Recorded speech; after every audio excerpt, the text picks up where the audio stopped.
Hello, Stitchers. Welcome to Stitch Please, the official podcast of Black Women Stitch, the sewing group where Black Lives Matter. I'm your host, Lisa Woolfork. I'm a fourth-generation sewing enthusiast with more than 20 years of sewing experience.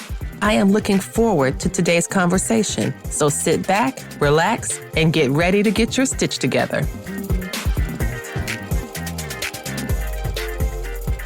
Hey friends, hey, it's Lisa from Black Women Stitch and the Stitch Please podcast. And as I say every other week, this is a very special episode because this episode is taking you behind the scenes, SEAMS, of my trip to Ghana.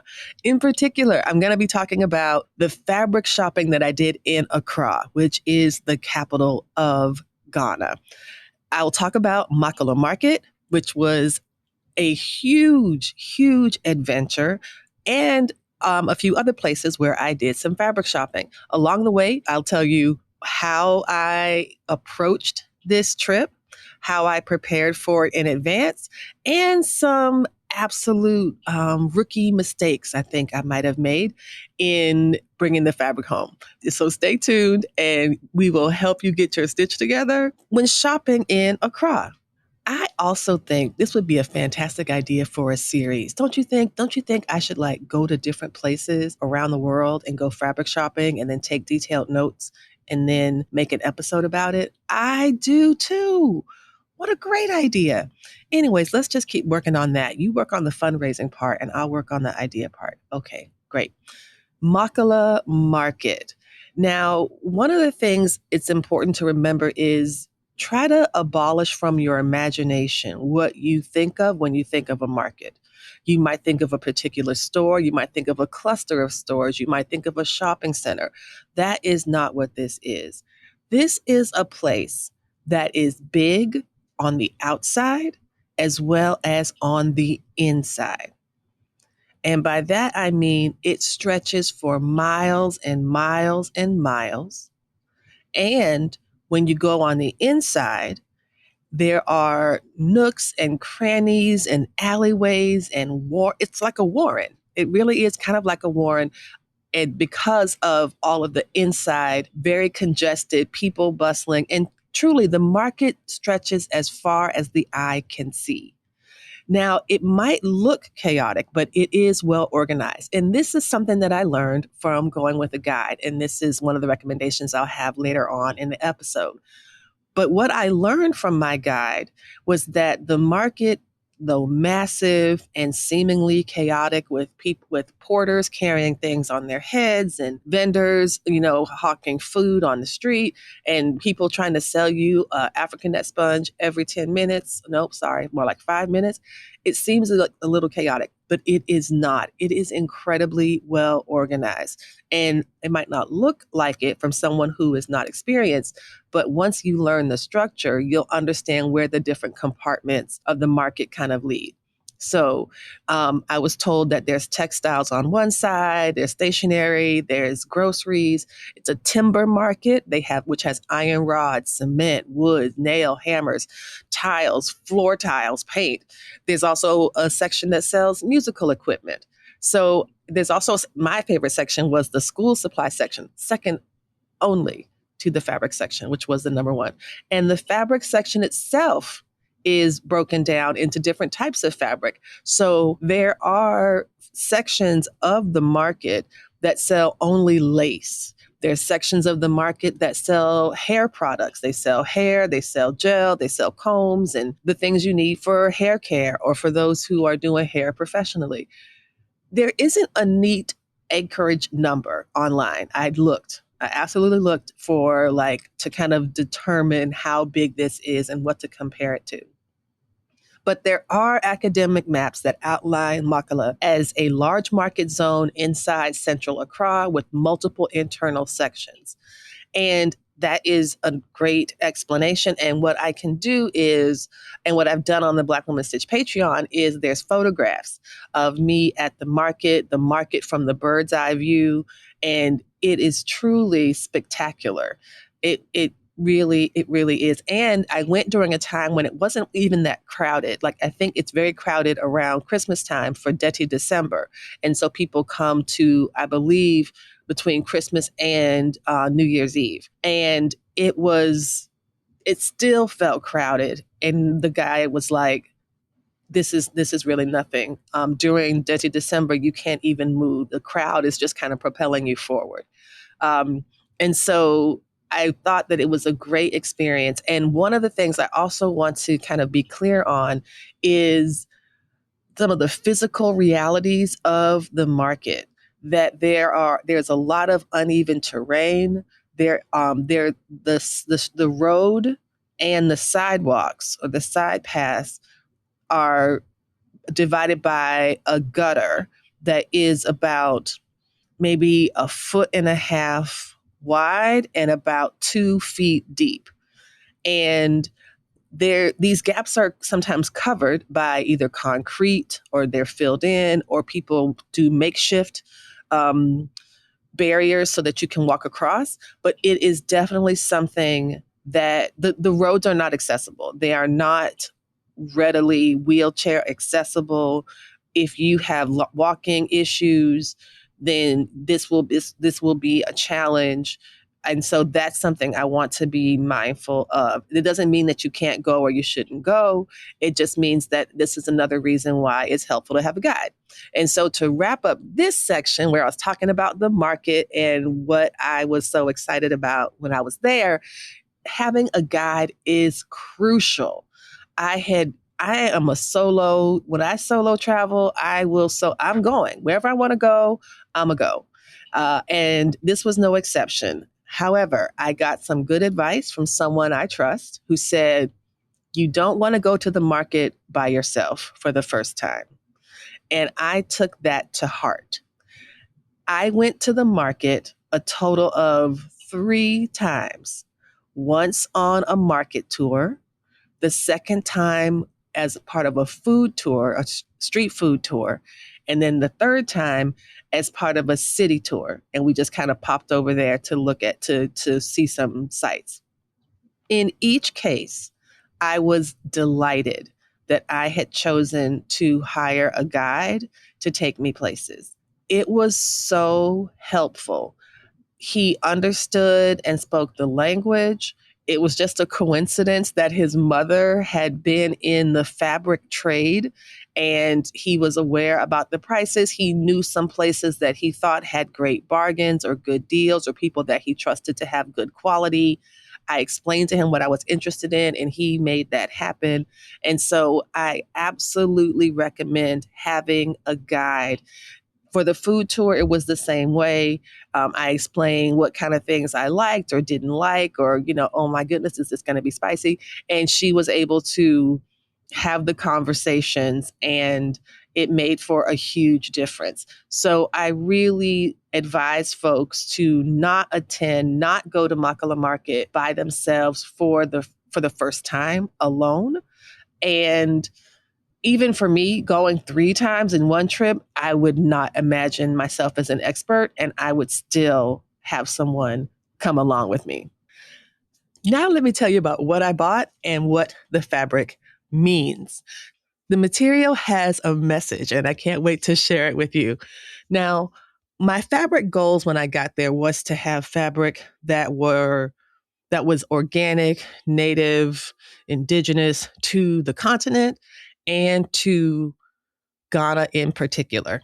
And so I had known about a company called GTP that is based in Ghana, and it is printing fabric. It's designing and printing and selling fabric in Ghana. And that is what I wanted to focus on buying.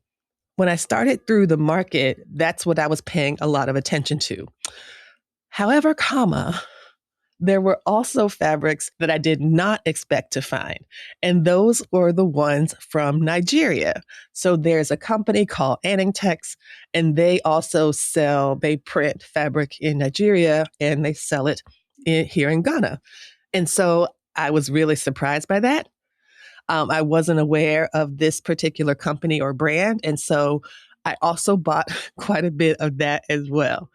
I also did choose to buy some synthetic. There was a polyester blend fabric, rather medium weight, something maybe more like a bottom weight, like for a skirt, but it could also be good for a coat. But it was so cool. The pattern was so cool. So on one hand, if you look at one side, it was like green and purple. And then when you flipped it over, it was purple and green. Like, I really love that, how you can't tell what the right side is. You can decide whenever you want. You can change it up. It makes such good mix and match. And so I saw that and I said, yes, this is not at all the fabric that I had planned on, but it's the fabric that found me. So why wouldn't I get it? I should totally get it. And I did. As I was walking through the market and talking with my guide, I learned a lot about how culture connects to fabric, and that the fabric has meaning and the fabric has messages. The fabric has messages. And one of the things I learned about, for example, were funeral fabrics and how this depends on, you look at a fabric and you're like, this is for a funeral, and the fabric is chosen based on the color connects to the age, the day, and different combinations. And so if a person who passes away is younger than 70 or 75, my guide explained that they might do black and white, or if they're buried on a Sunday, it will be black and white. And we continue to have this conversation, and I learned about funeral observances and about how long they last. I learned that color shifts depended on the age of the person and the day of the ceremony and the relationship of the wearer to the deceased. And what I learned when I was selecting my fabric, which I think is important, color selection is not aesthetic first. It's not about, oh, I like this color. So I like the color red, so I'm going to wear it to this event. If it's not appropriate, the material will reveal that. And so it's really important. Color is also a type of instruction, and color signals the context, relationship, the stage of mourning. All of that is embedded in the color of the fabric that one might wear for a funeral. Beyond that particular practice, it's also important to note that the fabric themselves have names and have messages. I learned about one that was called "My Son or Daughter is Abroad."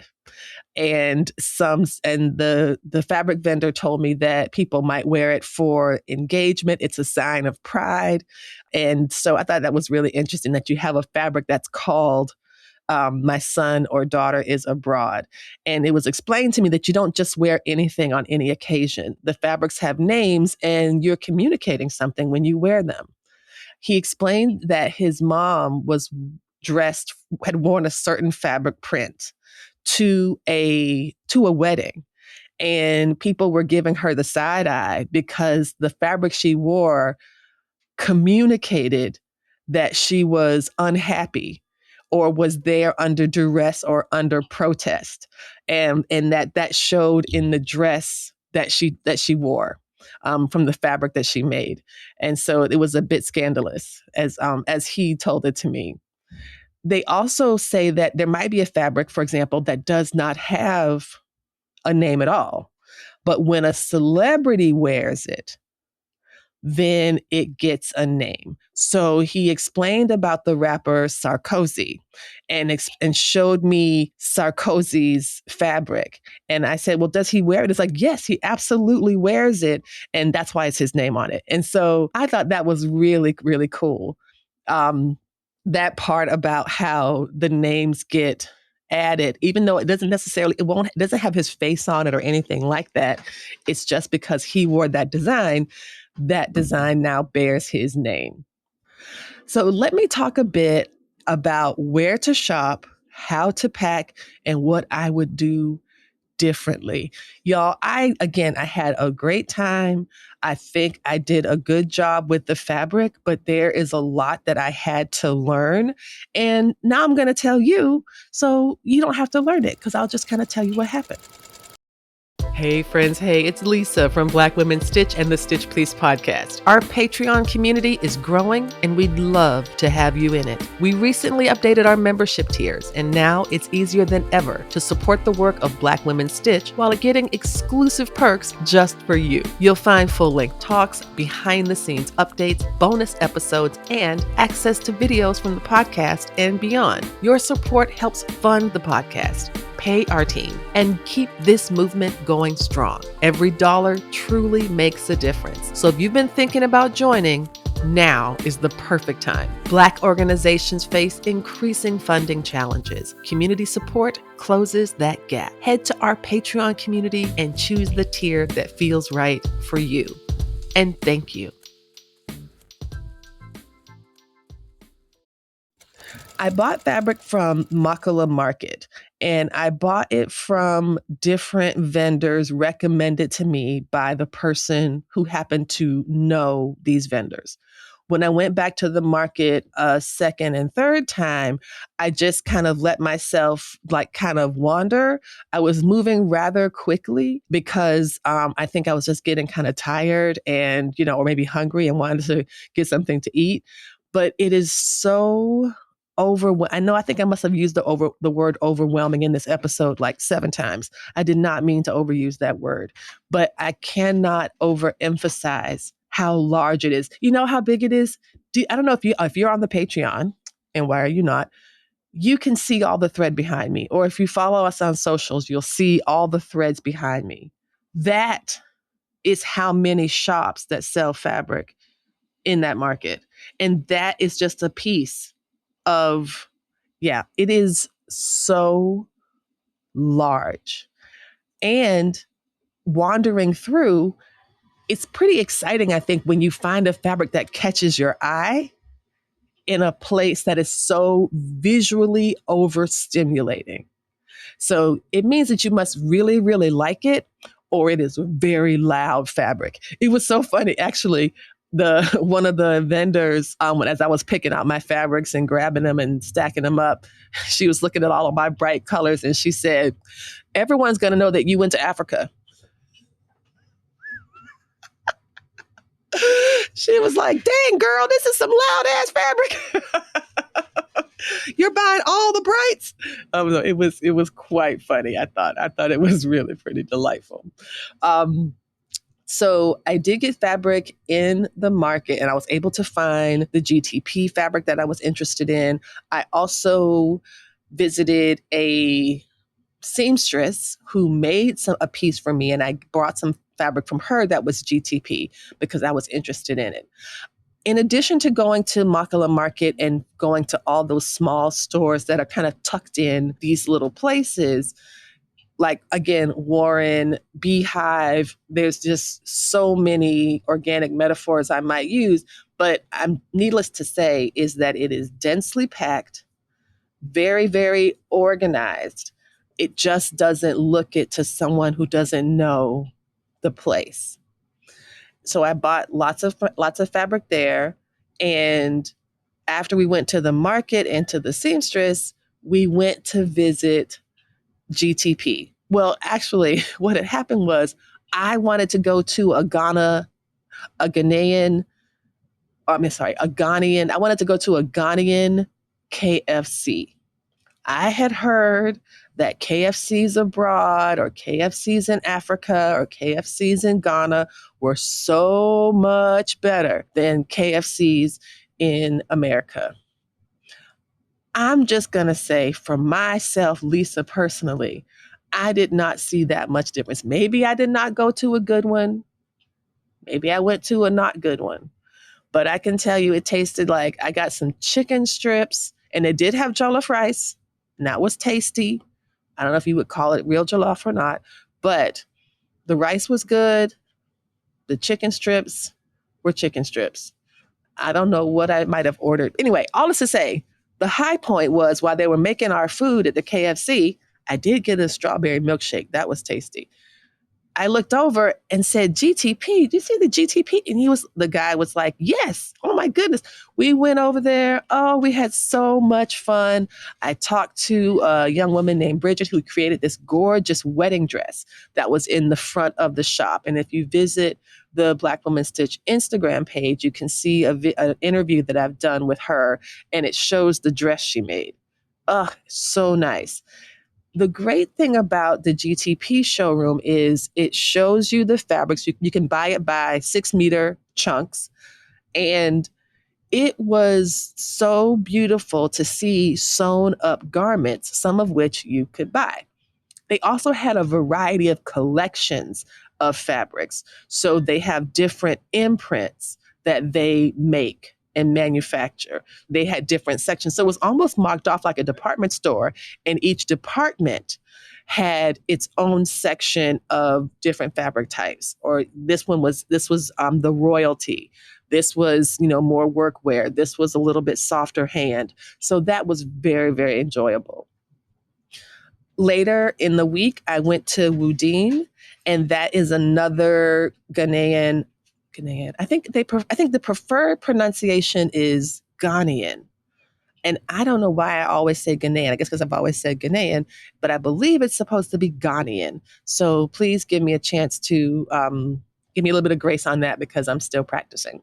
But this is another Ghanaian fabric company manufacturer, and they also have a showroom. Now, the Woodin showroom was much more ready to wear. They had a lot more garments and clothes. It was rather fashion forward. They had button-up shirts. They had pieces that were mixed with denim and very much upcycling. I think it had a little bit of even some flannels in there.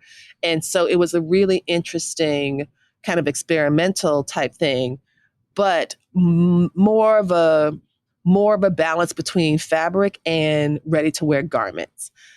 They also sold fabric in smaller quantities. So I think at least in the designs that I wanted, I couldn't get full 6-yard pieces. So I got 2 4-yard pieces, which means I ended up getting more than I kind of wanted, but I'm sure I will absolutely use it.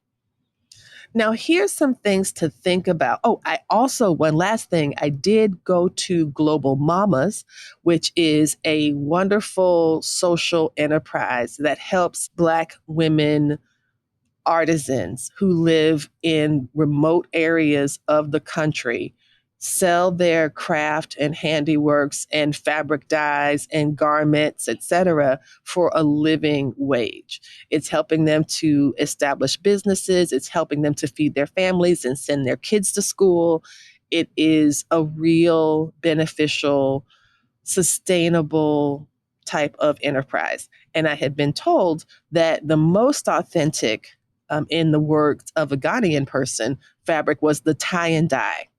And that is something that that someone has done and someone has made with their hands. It's really unique, etc. And so I got some tie and dye from Global Mamas, and that was really great. I want to wrap up this episode talking about packing and suitcase math. Okay, suitcase math. The first trick I did was something called Russian doll. I did the same thing when I went to Paris. I have a large suitcase, and then I put another slightly smaller, but still large, maybe like medium-large suitcase inside the large suitcase. This allows me to check one bag, but bring 2 home.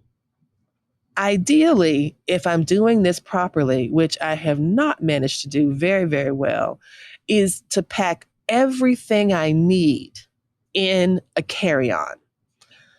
Again, not that easy to do, but I know people that can they backpack. Everyone just has a backpack, and that's how they do their travels. So it's possible. For me, that the closest I can get to that, I imagine, is a nicely packed carry-on. Now, some things to think about. The number one tip I'm going to offer you to make this easier for yourself is to get a luggage scale with fresh batteries.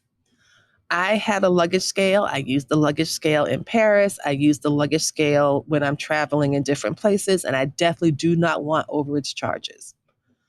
I don't know what I did to my luggage scale, but it got really mad at me before I even left Washington, D.C. And the last thing I was able to weigh accurately was my suitcase to depart for Ghana. It weighed exactly what it needed to weigh. And after that, that thing gave up the ghost. It has not worked since, fresh batteries or no. So, what I would probably do is maybe have two. They're not that expensive. And if one goes out, the chances are the other one will not go out. That's what I'm just going to say. Educational purposes only. Don't sue me. The reason I say get a luggage scale is because even though you're Russian dolling the suitcase itself weighs something. And if you have 50-pound max, you want to know in advance how much fabric you can really get. Just so you know, a 6-yard bundle of the Ankara fabric that I got is about a yard and about a yard, I'm sorry, a yard, about a pound. That 6-yard bundle of Ankara fabric, that's the most common measurement that we see. That fabric weighs about 1.25 pounds to 1.5 pounds. This is useful because what it gives you is an estimate about how much fabric you can actually buy and bring home. I do not know about what shipping services are like. I did not want to do that additional work and research. Just like in Paris, I was going to go to the post office and send some fabric. I decided instead, let me just carry what I bring home and not get more than that. And that was a good boundary for me. So I ended up with a suitcase. I ended up checking one suitcase on the way out and 2 suitcases on the way back. Both of them and my carry-on. I did not realize that carry-on bags have weight limits. Did you know that carry-on bags have weight limits? Yes, they do. So the airline had offered me the opportunity to gate check or to check my carry-on for free. I went to check my carry-on and it weighed 50 pounds. Did not realize that your carry-on can only weigh like 30 pounds. I thought I was doing well to take all this extra fabric that was so heavy and shove it in the carry-on and just carry it on. They needed to gate check some carry-on bags and they were not happy with mine. They were very kind enough to do it still, but it was over. And so if you have a luggage scale, you can keep track of the weight of your fabric before you get to the airport. Another thing you'll want to do at the airport is to wrap your suitcases. Make sure your luggage is wrapped. I don't tend to wrap bags that are zippered, but I do have some that close with a latch. And when it's stuffed, really stuffed with fabric, as it has been for the last few years when I've traveled, they will absolutely pop open during transit. So you'll want to make sure that your bags are secure as possible. Let me offer just a few other tips before we break for this episode. A 50-pound suitcase is not as much fabric as you think. And what I would do differently was to measure as I went along and use that measurement to help determine my fabric budget. And by fabric budget, I mean how much fabric I would buy and where I would put it in the suitcase. It's not so much about how much it costs. At this point, it's about how much it weighs, because you don't want to get into the heartbreaking scenario. You get to the airport and you have to unload fabric and leave it there, or wrap it around your body and shove it down your pants. Like, nobody wants to be like that lady who, I don't know if this is a real story or not, but she got stopped with some bourbon or something, cognac or something outside of at the Charles de Gaulle airport in Paris, and she drank the whole bottle rather than dump it out. I heard she went on the Glory. I don't know. Again, that's what I'm saying. I don't know if it's true, but you don't want to be doing that with your fabric. Another thing that I wish I had done was to create space for this fabric before I left. I really think the next time I go, I will get rid of fabric ahead of time. I will do a de-stash and the proceeds go to Black Women Stitch. I will donate a chunk. I will give a chunk, but I want to have a place for my fabric to live when I get home. And I did not do that this time. And child, that fabric is shoved every which place, which is not good for my mental. So I'm going to be working on that, moving some things around to get that ready. Well, thank you all so much for listening to this episode. I think the advice I would offer you to help you get your stitch together, if you are going to Ghana to buy fabric, help yourself in the past, present, and future.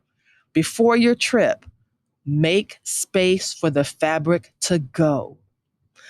During your trip, weigh your fabric as you go to help you determine how much to buy. And then for your future, get it home, wash it, fold it, and get it ready to be used right away. Don't let it just sit and linger. You already have a space for it because you cleared it away ahead of time. Now you can just wash it, fold it, and put it away. All right. Thanks so much, y'all, for joining the Stitch Please podcast and for listening. We really appreciate you. Come back next time and we'll help you get your stitch together. You've been listening to Stitch Please, the official podcast of Black Women Stitch, the sewing group where Black Lives Matter. We appreciate you joining us this week and every week for stories that center Black women, girls, and femmes in sewing. We invite you to join the Black Women Stitch Patreon community with giving levels beginning at $5 a month. Your contributions help us bring the Stitch Please podcast to you every week. Thank you for listening. Thank you for your support. And come back next week and we'll help you get your stitch together.